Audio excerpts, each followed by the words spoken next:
מה זה מור, מה אתה עושה שם? איך נכנסת לפה? מה צריך לעשות משהו בשקט? נכנסתי, תן לי אם אני מראה לך, לראות. רגע, אני מראה לך, אתה לא מעלה את זה עד שאני לא שולח את כל הסניפים. סגור. קבל. תגיד, ראית פעם דבר כזה? מה, להראות? תסתכל. לא צריך יום אהבה או משהו מסוים, פשוט מפנקים את הבת זוג, את הבן זוג, אפשר לשים בזה גומי, אני שמתי גומי, אפשר לשים בזה שוקולד, תראה איזה קופסה, תראה, אתה נותן דבר כזה מתנה, אחרי זה כבר אתה יודע מה יקרה.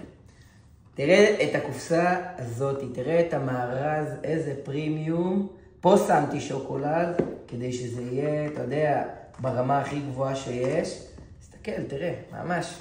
מגנט, נסגר, אתה נותן את זה במתנה, זה נראה וואו. עכשיו, אתה מוכן לדבר הבא? נו.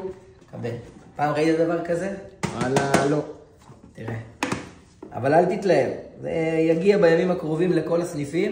תראה, הכל מפח, אחי. אין בית בישראל שלא ירצה. תצלם את זה טוב טוב, כי פה זה הדבר היחידי שהם יכולים לראות. זה בפעם הראשונה, לפני שזה מגיע לסניפים. זה נמצא פה. זה קופסה מפח. קבל. תראה איזה יופי. אין בית בישראל שלא ירצה לארח עם הדבר הזה. תעשה, צלם כמו שצריך. מה אתה? צלם כמו שצריך. פתח, מה אתה מתבייש? תראה איזה יופי, אחי. תראה. רק בחמניה, זה בלעדי, מוצר שלנו. מה, אני לא יכול למצוא את זה בשום מקום אחר? אין את זה בשום מקום. יאללה, צא. ואל תגלה לאף אחד. צא מפה, צא מפה.